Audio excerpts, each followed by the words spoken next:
சீக்கிரம் மாறும் மாறனாகா, சீக்கிரம் மாறும்.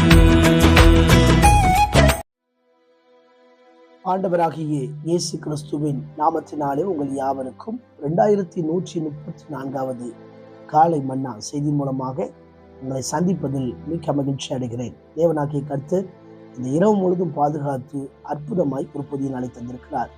அவருக்கே மகிமை உண்டாகட்டும். தொடர்ந்து உங்கள் காரியமெல்லாம் ஜெபத்தோடு தேவ திட்டத்தோடு செய்யப்பட கடவதாக என்று சொல்லி வாழ்த்துகிறேன், ஜெபிக்கிறேன். இந்த நாளிலும் நாம் அதிகமாக நன்றி சொல்லி தேவனை துதிக்க வேண்டும்.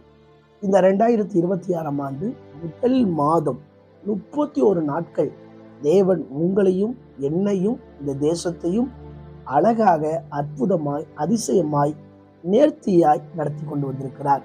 நாளை தினத்துல ஒரு புதிய மாதத்தை சந்திக்க போகிறோம். எனவே தேவன் நம்மை நடத்தி கொண்டு வந்ததுக்காக அதிகமாக நன்றி சொல்லி ஜெபியுங்கள். தேவன் உங்களை ஆசீர்வதிப்பாராக.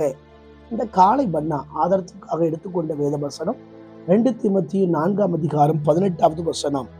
கர்த்தர் எல்லா தீமை நின்று என்னை இரட்சித்து தம்முடைய பரம ராஜ்யத்தை அடையும்படி காப்பாற்றுவார். அவருக்கு சதா காலங்களிலும் மகிமை உண்டாவதாக. ஆமென்.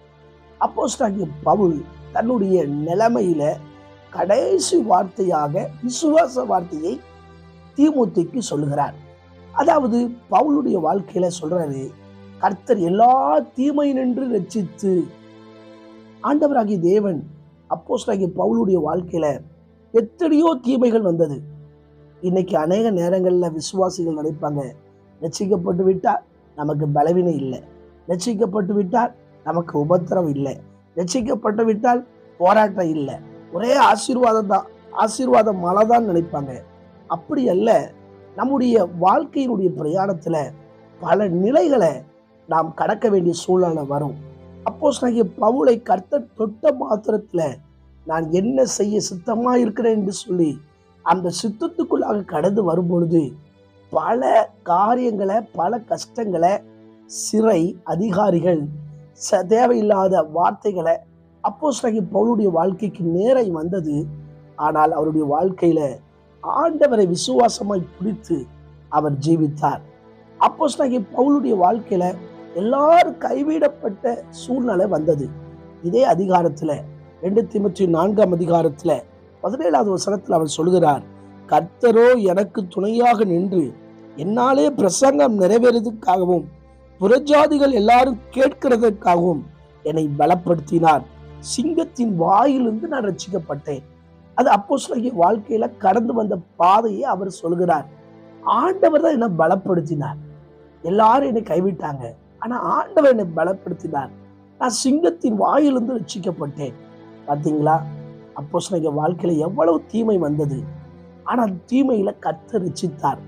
ஆனால் அதோடு மாத்திரமல்ல, பரம ராஜ்யத்தை அடையும் வரை காப்பாற்றுவார்.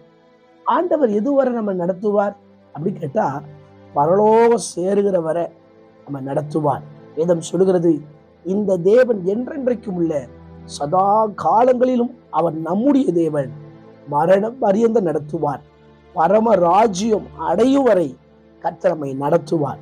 உங்க வாழ்க்கையில ஒரு வேளை இங்க யோசிக்கலாம், 4 தினத்துல புதிய மாதம் பிறக்கிறது, என்ன செய்ய போகிறோம், எவ்வளவு கஷ்டம் இருக்கு, எவ்வளவு பண நெருக்கடி இருக்கு, பிள்ளைங்களுக்கு ஃபீஸ் தேவைலாம் சந்திக்கப்படணுமே, என்னுடைய வாழ்க்கையில இன்னும் அற்புதங்கள் நடக்கவில்லையே, அப்படி சொல்லி பல குழப்பங்கள் இருக்கலாம். என்னுடைய குடும்பத்துல எல்லாரும் என்னை கைவிட்டாங்களே, எனக்கு ஒரு நிம்மதி இல்லையே, என் வாழ்க்கை ஏன் இப்படி போய்கிட்டு இருக்குன்னு சொல்லலாம். உங்களை அழைச்ச தேவன் உண்மை உள்ளவர். அவர் உங்களை காப்பாற்ற வல்லமை உள்ளவர் இருக்கிறார். உங்களுக்கு விரோதமா எத்தனை தீமை வந்தாலும் சரி, அப்போஸ்தலனாகிய பவுல் விசுவாச வார்த்தையை சொல்கிறார், கர்த்தரோ எனக்கு துணை நின்றார். அவர் ஒருவர் தான் நமக்கு ஆதரவாக இருக்கிறார். உங்க வாழ்க்கையில எந்த சூழலும் சோர்ந்து போகாதீங்க. ஊழிய பாதையில சென்று கொண்டிருக்கிற சூழ்நிலையை கர்த்தர் அறிகிறார். தனிப்பட்ட ஜீவியத்துல நீங்கள் போய் கொண்டிருக்கிற பாதையை கர்த்தர் அறிகிறார். உங்களை பலப்படுத்துவார், உங்களை திடப்படுத்துவார். உங்க வாழ்க்கையில எவ்வளவு கஷ்டங்கள் வந்தாலும் உங்களை கைவிட மாட்டார், உங்களை விட்டு விலக மாட்டார். அவர் உங்களோடு கூட தான் இருக்கிறார் என்பதை நீங்கள் பார்க்க போகிறீர்கள்.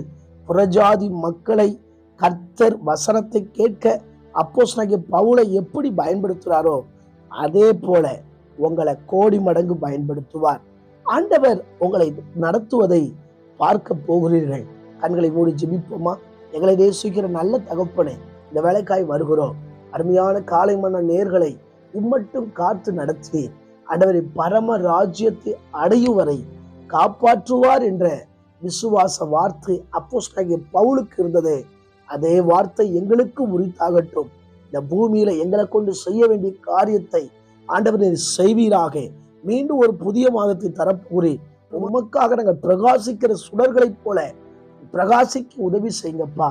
தொடர்ந்து இந்த காலை மன்ன நேர்களை ஆசீர்வதிங்க ஆண்டவரே. பிறந்தநாள் திருமண நாளை நினைவு கூறுகிறவர்களை ஆசீர்வதிங்க. அவங்க வாழ்க்கையில மறக்க முடியாத அற்புதங்களை செய்யுங்க. அந்தரங்கத்தை பார்க்கிற பிதா வெளியரங்கமாக பதிலை கொடுப்பீராக என்று ஜெபிக்கிறேனப்பா. இந்த மாதம் முழுவதும் நீர் எங்களை நடத்தினது ஸ்தோத்திரம். பிறக்கிற மாதம் ஒரு ஆசீர்வாதத்தின் மாதமா இருக்க உதவி செய்யுங்க. இயேசுவின் மூலம் ஜெபங்களுக்கு ஜீவனோட நல்ல பிதாவே, ஆமென். ஆண்டவர் சித்தமானால் மீண்டும் நாளை வாக்குத்தத்த செய்திகளை சந்திக்கிறேன். அதுவரை தேவ கிருபை தாங்குவதாக. மாரநாதா, இயேசு வருகிறார். ஆயத்தமாகவும் மனதில் ஆயத்தப்படுத்துவோம். ஆமென். அல்லேலூயா. Praise the Lord. உந்தனின் சேவை செய்வே எந்த சூழ்நிலையில்